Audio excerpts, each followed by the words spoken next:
Beleza, estudante? Seja bem-vindo ao canal Matemática com Flavião e vamos para a nossa aula 3 aqui do cursinho do ensino médio, certo? Vamos falar de radiciação. Então, vou colocar aqui o slide na tela, tá aí a thumb do vídeo, né? Mas antes de começar, o que eu peço para você? Que você se inscreva no canal, que você ative o sininho para receber notificações de vídeos novos. Beleza? Então, vamos lá para a aula sem enrolação. Então tá aqui, ó, a radiciação. Vamos falar nesse vídeo aqui, nessa aula, de definição e existência, certo? Então vamos lá. Primeiro vamos definir a raiz enésima de A. Então a gente lê isso aqui assim, ó. A raiz enésima de A é igual a x. E aqui, ó, a gente, para relembrar, temos os nomes dos elementos, né? O n é o índice da raiz. O símbolo aqui, ó, que parece um Vzinho aqui, ó. O símbolo a gente chama de radical. E o A que está aqui dentro é o radicando, beleza? E o x é a raiz. Então, quando a gente fala a raiz enésima de A é igual a x, então o x é a raiz. Essa seta dupla aqui, ó, na matemática, ela fala C e somente C. Tranquilo? Então, ó, a raiz enésima de A é igual a x, C e somente C, x elevado a n for igual a A. Então, essa é a definição clássica aí de radiciação, certo? Muitas vezes, quando você vai estudar raiz, geralmente você fala assim: ah, estou estudando raiz quadrada, raiz cúbica. Então, o assunto geral é radiciação. Aí, dentro da radiciação, a gente estuda raiz quadrada, raiz cúbica, racionalização, potência de expoente fracionário, que vira uma raiz. Então, a gente estuda todos esses temas dentro da radiciação, certo? Então, ó, vamos falar primeiro da existência. Falamos da definição, agora vamos falar da existência. Existem alguns casos aí que a gente não consegue calcular dentro dos números reais, então a gente precisa saber esse conceito, certo? Então, ó, primeiro vamos pensar assim, ó, que o n é um número natural maior do que 1. Então, ó, o índice aqui da raiz, ó, só pode ser 2, 3, 4, 5, 6, isso aí infinitamente, certo? Número natural. Então tá aqui, ó, foi o que eu coloquei. O n maior do que 1 são esses números. E aí, ó, vamos começar a diferenciar, né? Primeiro vamos pensar na possibilidade desse nzinho aqui, ó, ser um número par. Então, se o n for par, o que que acontece, ó?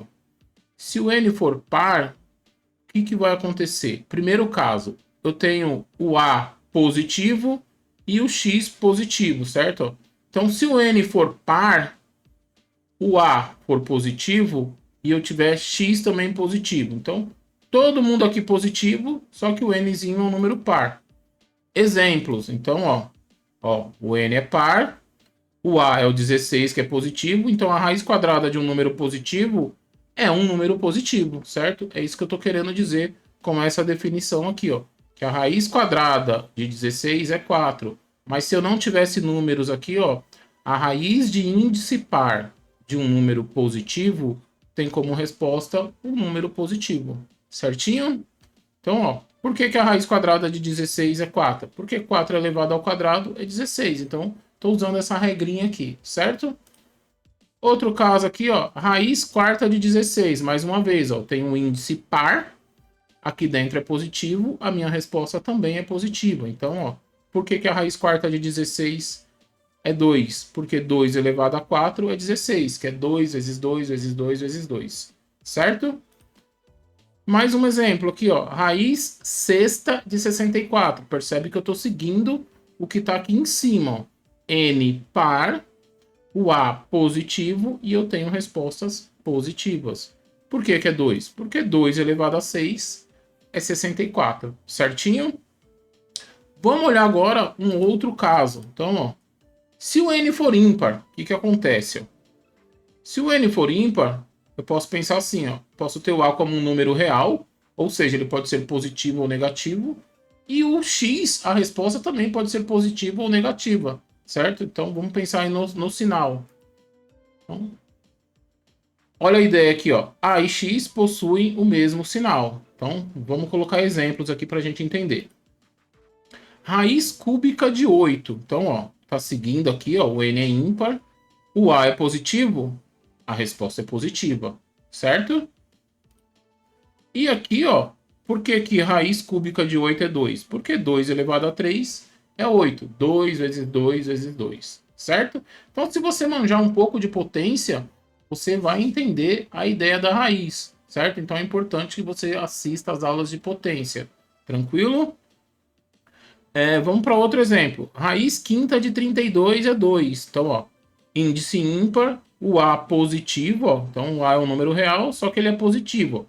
Olha essa frase, ó. A e X possuem o mesmo sinal. Se o A é positivo, o X também é positivo, com esse carinha aqui sendo ímpar. Certo? E por que é 2? Porque 2 elevado a 5 é 32. Beleza? Aqui, ó. Raiz cúbica, ainda estou seguindo o critério, ó, ímpar, só que aqui dentro agora é negativo. É um número real, só que é um número negativo. A raiz cúbica de um número negativo tem como resposta um número negativo, que é menos 2. Por isso que essa frase aqui faz todo sentido. Ó. Se n for ímpar, então a e x possuem o mesmo sinal, certo? E por que a resposta é menos 2? Porque menos 2 elevado a 3 é menos 2 vezes menos 2 vezes menos 2. Você tem uma base negativa com expoente ímpar. Resposta negativa, certo? Aqui, ó, raiz quinta de menos 32, menos 2. E aí é a mesma ideia, ó. O A é negativo, pelo fato do índice ser ímpar, aqui a resposta continua negativa também. Então, por que que é? Porque 2 elevado a menos... Porque menos 2 elevado a 5 é 32. Agora toma cuidado, porque você pode ter um índice par e aqui dentro negativo. Então, ó, é hora de você tomar cuidado, ó, se o n for par e o a for negativo. Fica muito esperto com isso, beleza? Por exemplo, isso aqui, ó, raiz quadrada de menos 16. Toda vez que eu tiver um índice par e um radicando aqui, ó, negativo é igual a x, só que esse x ele não é um número real. O x não pertence aos números reais. Quando a gente chega lá no terceiro ano do ensino médio, a gente estuda os números complexos e isso passa a ter resposta. Mas no comecinho do ensino médio, que a gente está estudando o conjunto dos números reais, isso não tem resposta, beleza? Então, fica essa dica aqui, ó.